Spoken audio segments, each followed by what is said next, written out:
Yo, what's going on, guys? Welcome back to AFK Journey. Now in today's video, we are going to check out Florabelle. Now if you guys don't know, yesterday I literally did my summons yesterday and I was able to bring Florabelle up to legendary. Now there's a lot of videos going around saying that Florabelle, she's literally like a mid unit for free-to-play players, and I do agree. I feel like Florabelle, in terms of how good she is when it comes to free-to-play players, she is mid, but once you get her exclusive equipment, she is a pretty good unit. But the thing is, getting her to Mythic Plus is not going to be easy for free-to-play players. But that does not mean that she is not good against bosses, because you guys are about to see a crazy team that I was able to form that includes Florabelle, and she might be a huge counter to one of the Dream Realm bosses. So before I get in the video, make sure you guys hit that like button, subscribe if you haven't. I'd really appreciate it. And if you guys are new here on the channel, I have a Discord server. So if you guys are interested in joining, I'll post a server link in the comment section down below that you guys can join up. But anyways, let's not waste any time and let's go ahead and hop right into the video. All right, so now when we take a look at Florabelle's kit, let's see what she has in store for us. So when we look at her ultimate skill, I'm not going to read everything word for word. I'm just going to summarize it. So her ultimate, she's basically going to summon Spiny. Spiny is one of her companions, and he is going to be summoned at the beginning of the battle. And Spiny, he's basically going to inherit some of Florabelle's max HP, and he's also going to deal like 60% damage with normal attacks. So Spiny is pretty much like the companion that's always going to be there. As soon as the battle starts, Florabelle will automatically summon him. Now, after that, for her active, so pretty much her ultimate is split up into two different categories. I'll say split up into two different, I'll say categories. Number one is going to be like, it's like a passive where she's going to summon Spiny, and then for her active, she is going to summon Smashy. Now Smashy is going to come in and pretty much she's going to slam the ground, and it's going to do some AoE attack, and on top of that, it's going to knock back enemies. So that's pretty much her ultimate. Is literally simple. Florabelle, she's going to also cast a skill that can remove all debuffs on Smashy. So let's say the enemy is trying to stun Smashy. Florabelle is going to remove that debuff so that Smashy can still proc that, insane AoE attack. So that's literally her ultimate. Is split up into like a passive where she's going to summon Spiny like as soon as the battle starts, and then she's going to summon Smashy once she activates the ultimate skill. And then when we look at overgrowth, she's basically going to inflict a buff on, she's going to inflict the buff on one of the companions. She's going to target the companions in like this order. Is going to be Smashy, then Swifty, and Spiny. So if Smashy is on the field, then she is going to target Smashy with the overgrowth buff. And if Swifty is on the field, she's going to give Swifty that buff. So basically the number one priority is for Smashy to receive that additional 60 haste and 60 life drain. So that's pretty much the skill target: Smashy, Swifty, then Spiny. And then when we look at her next active skill, which is going to be Tiny Sharpshooter, she's going to summon Swifty, and Swifty is going to be in the back row, basically doing long range attacks. That's really all he's going to do. He's going to do long range attacks, and then he's also going to initiate a series of rapid fire where he's going to basically launch a lot of arrows at random enemy targets. So that's pretty much like her primary kit. Now when we look at Legendary Plus, which is her hero focus, she's going to increase her attack by like 10%, and then she gains an additional 4% attack boost whenever at least 2 of her summons are on the battlefield. So if she has 2 companions on the battlefield, she will gain that 4% additional attack.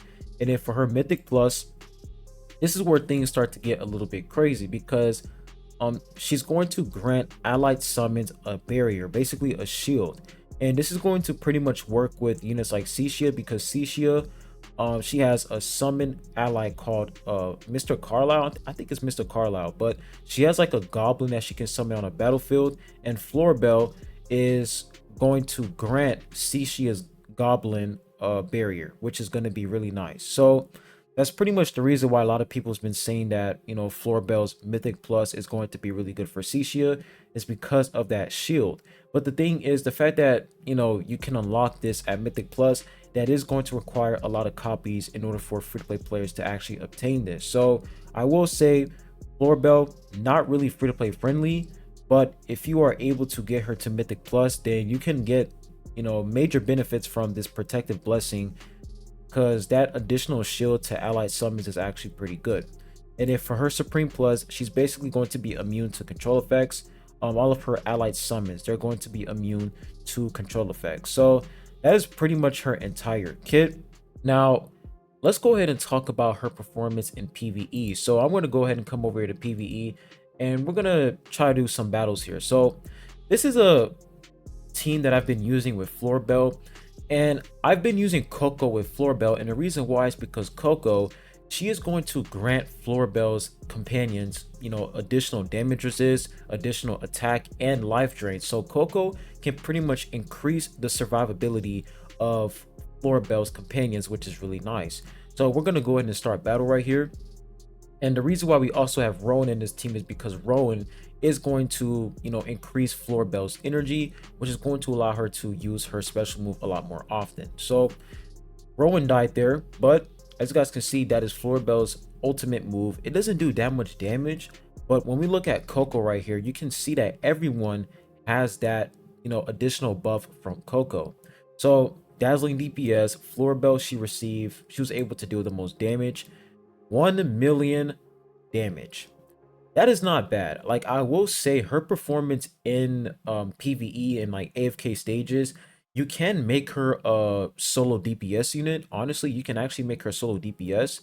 But the biggest problem with Florabelle is the fact that in order for Florabelle to be absolutely insane with other characters and like in multiple team comps, I feel like you need her at Mythic Plus because of that shield. Like, that permanent shield is going to be really nice with Cecia, but for like a free-to-play player, it's going to be really hard to obtain that.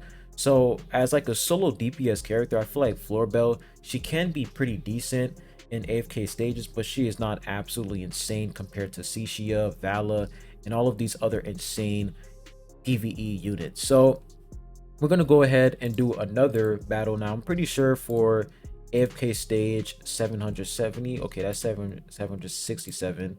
We're going to try this one. Let's see how well she can perform here. Let's go and try this. All right, so we want Coco to pop off that special move so that we can get that increased survivability. All right, there it is. Now she's going to do her ultimate. It's not crazy damage, but she's able to knock them back, and not bad damage overall. Not bad damage. I feel like most of the damage is coming from, you know, Thorn and his special move, but it's not bad. Her performance isn't bad, but it's not insane. So let's go ahead and check out her stats right here real quick. So we got 1 million damage again. So not bad damage coming from her. It's not bad, but compared to other units like Cecia, Vala, I feel like Florabelle, she's not insane with low investment. So that's pretty much her performance in AFK stages. Let me go ahead and claim this. Now, when we talk about PvP though, now for PvP, I will tell you guys this, in PvP, Florabelle is not that great, because if I come over here to my replays, I was able to do some attacks here. Wait, let me go ahead and check this out. So, okay, Vala, we did that yesterday. Okay, so if we look at PvP, I'm literally trying to find her performance. Okay, when we look at PvP right here, 567,000 damage. That's not that good compared to, you know, like the fact that this unit right here in the enemy team Risk, the fact that this guy was able to do more damage is crazy. So I will say, when it comes to PvP, Florabelle is not that crazy because she doesn't really bring a lot to the table besides her companions, knockback attack, being able to do some AoE, and that is pretty much it. I feel like at Mythic Plus, that shield is a lot better, but it's still hard to obtain that Mythic Plus as a free-to-play player. So her performance in PvP, it's not that insane. So I would highly recommend you guys to not really use her in PvP because you will lose a lot of battles. But this is where we come to the Dream Realm boss. So if we take a look over here at Dream Realm, we have Snow Stomper. And if we check over here, you guys can see that Florabelle is recommended for this boss. And I'm not gonna lie, Florabelle is an absolute must-have character against this boss. As you guys can see, I was able to make it to at least top 100. And the server that I'm in is like extremely pay to win, so that's actually pretty decent. For the thumbnail, you know, it was top 11 at the time, like top 17, I think. All right, so this is the team formation that I am literally using. So we have Florabelle, who's going to pretty much be there to distract Snow Stomper with her companions. And we pretty much have Odie. Now, Odie is going to be one of our main DPS units alongside with Florabelle because he has that damage over time. And we literally have Coco, who's going to apply that additional damage resist, that additional attack and life drain. And then we have Shakir. Now, Shakir is going to be really important because of his attack speed, and he's going to pretty much spend his time focusing on freeing our allies from Snow Stomper's CC. And then we also have Kruger, who's going to inflict that physical defense shred, which allows Florabelle to do more damage because she is a physical damage type unit. So let's go ahead and let's start this attempt right here. All right, so Odie doing some good damage. Oh, and just to let you guys know, the spell that you guys should use is the healing spell. The spell right here, use the healing spell because this spell will basically increase your survivability overall. So let's go and see how well we can perform in this round. So Kruger has low HP. Coco is going to apply that special move, which is going to allow Kruger to gain his HP back. And you guys can see that one of our units have been CC'd, but look, immediately freed, and we're already doing some more damage again. So Shakir is dead, but we're still going. Okay, everything's looking pretty solid so far. If Coco can proc that special move, there it is. I want to reach at least 12 million damage. If we can reach 12 million, that would be really good. All right, we reached 12 million. Nice. Can Odie do special move again? No, we're not going to make it in time. All right, so we did 12 million damage right there. Let's go ahead and check the stats. So 4 million damage coming from Florabelle and Odie doing 3 million damage. So this team is actually really nice for Snow Stomper because Snow Stomper is one of the most frustrating bosses. Like, he's the most frustrating boss in Dream Realm, and I feel like the fact that he's able to CC your allies is really annoying, and Florabelle can pretty much mitigate that CC. She can basically increase your team survivability because she's summoning like 3 companions on the battlefield, which is continuously distracting Snow Stomper. Like, they're always distracting him, and Snow Stomper is basically spending most of his time trying to eliminate Florabelle's companions. So she is an absolute must-have unit for this boss because she is good at distracting him. And of course, you can also use like another, you know, secondary DPS unit like Odie, Meryl. You can use other units like Vala as well. So depending on who's like your strongest, you know, damage type unit against bosses, you can use them. But I feel like this team is really nice when it comes to dealing with Snow Stomper. Honestly, if you are trying to push through AFK stages, I will say that Florabelle, she is not the best option when it comes to pushing AFK stages because you have other units like Cixia, who's absolutely perfect for pushing AFK stages.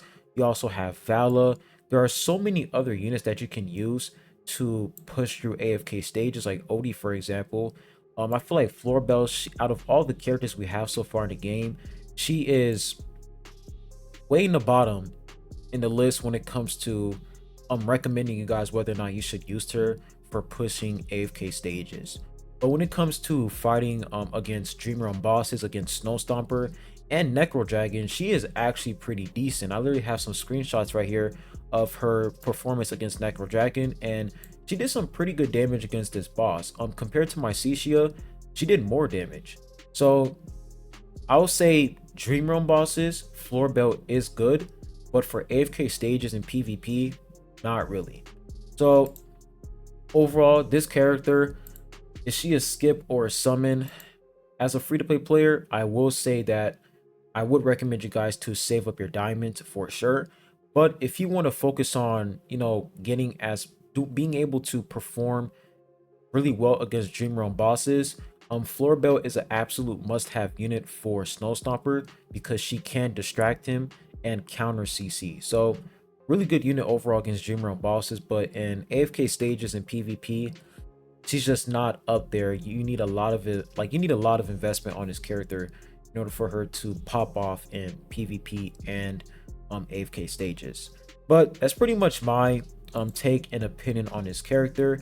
Of course, I might be wrong. There are a lot of people who are far into the game and they have, they have a better opinion on this character. But overall, the way I see this character, she is really good against Snow Stomper and Dream Realm, and I feel like that's pretty decent and solid overall. But anyways, I'll be ending the video at that. Make sure you guys hit that like button, subscribe if you haven't. I really appreciate it, and I'll be catching you guys on the next one. Peace.